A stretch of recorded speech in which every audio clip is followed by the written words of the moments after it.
You are welcome on this channel, my dear friends.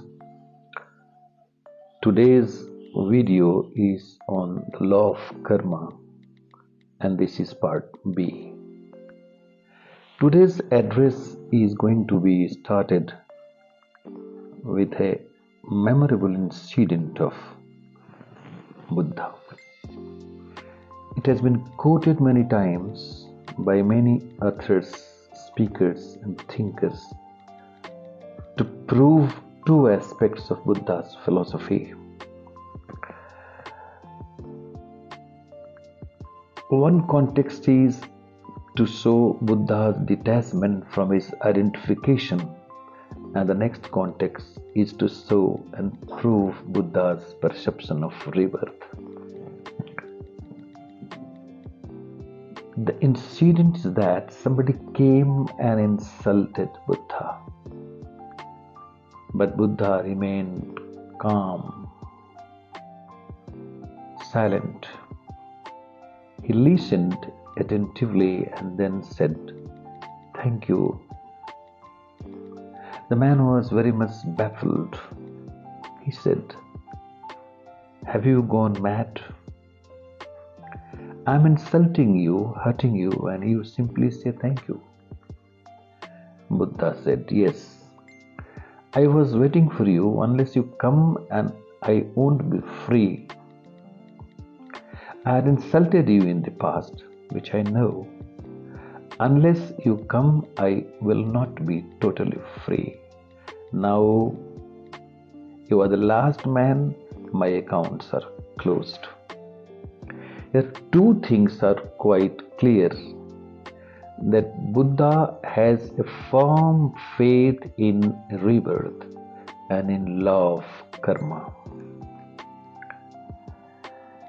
And Buddha, who was not endowed with a special gift of God, whatsoever he achieved, he got it out of his efforts and continuous struggle for many years.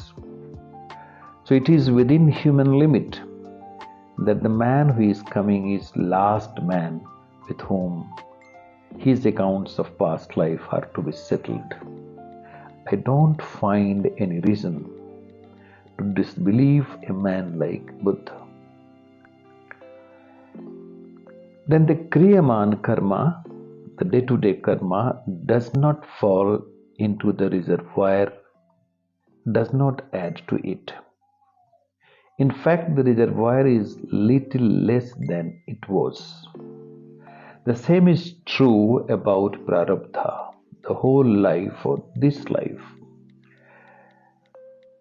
If in this life you go on creating, you are creating the reservoir more and more vigor. You will have to come again and again, because you are creating too many chains. You will be in bondage for many lives to come. The bondage is created by your karmas.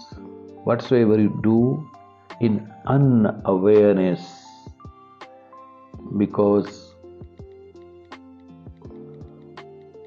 whatever you do in unawareness, that becomes a karma.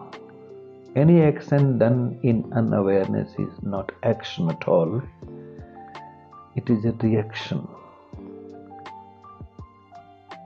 When you do something in full awareness, it is not a reaction. It is an action, a spontaneous action or total action. It leaves no trace. It is complete in itself. So, if in this life you remain alert, then the prarabdha disappears, and your reservoir becomes more and more empty. In a few lives, the reservoir becomes absolutely free. Here, one thing is very significant, that the Eastern concept freedom does have a different connotation.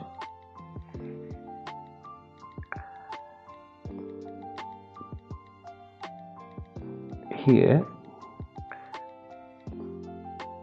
the Eastern concept of freedom does have a different connotation of freedom, whereas Western concept of freedom is limited to political freedom only.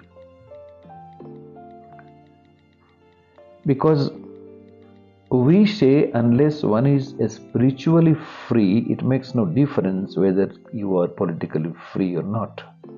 The fundamental thing is to be spiritually free. This is the whole theory of karma. Whatsoever you do to others will be done to you.